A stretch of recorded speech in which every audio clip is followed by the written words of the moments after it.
The total influence, economic, political, even spiritual, is felt in every city, every state house, every office of the federal government. We recognize the imperative need for this development, yet we must not fail to comprehend its grave implications. Our toil, resources, and livelihood are all involved. So is the very structure of our society. In the councils of government, we must guard against the acquisition of unwarranted influence, whether sought or unsought, by the military-industrial complex. The potential for the disastrous rise of misplaced power exists and will persist. We must never let the weight of this combination endanger our liberties or democratic processes.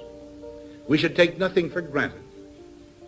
Only an alert and knowledgeable citizenry can compel the proper meshing of the huge industrial and military machinery of defense with our peaceful methods and goals, so that security and liberty may prosper together.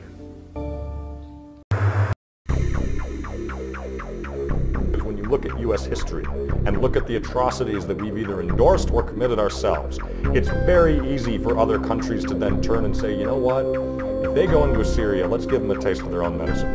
I, as an American citizen, I apologize too that my government was involved and looked the other way. Well, what's absolutely clear from this report is that torture is widespread and systematic. And finally, according to a Gallup-Harris poll released yesterday, 37% of Americans are incapable of identifying the United States on a map. I don't think this story needs any further explanation. Instead, please take the 30 seconds you would have used listening to the rest of this story and go study up and make sure you know exactly where the United States is located on a map.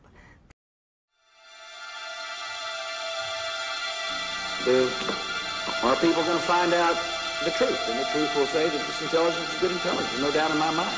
What we will do is find the people who will tell us.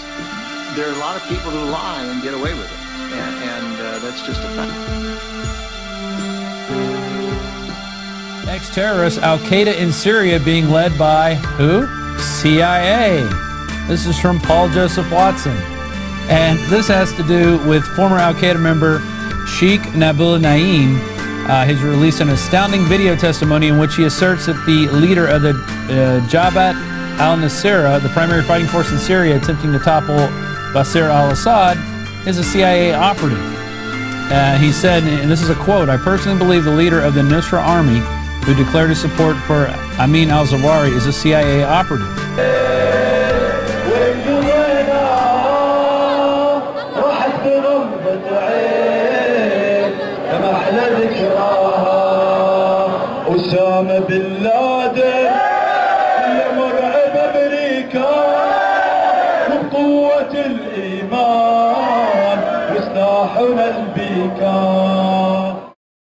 Plans, rumors, and war propaganda for attacking Syria and disposing Assad has been around for many months. This past week, however, it was reported that the Pentagon indeed was finalizing plans to do just that. In my opinion, all the evidence to justify this attack is bogus. It is no more credible than the pretext given for the 2003 invasion of Iraq or for the 2011 attack on Libya. The total waste of those wars should cause us to pause before this all-out effort at occupation and regime change is initiated against Syria. There are no national security concerns that require such a foolish escalation of violence in the Middle East. Those weapons there of should mass be no destruction doubt that our security interests are best served by completely staying out of the internal strife now raging in Syria.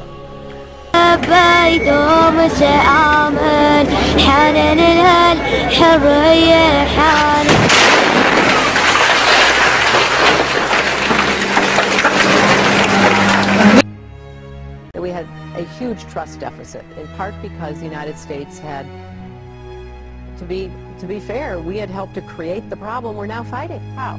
Because when the Soviet Union invaded Afghanistan, we had this brilliant idea that we were going to come to Pakistan and create a force of mujahideen, equip them with Stinger missiles and everything else to go after the Soviets inside Afghanistan.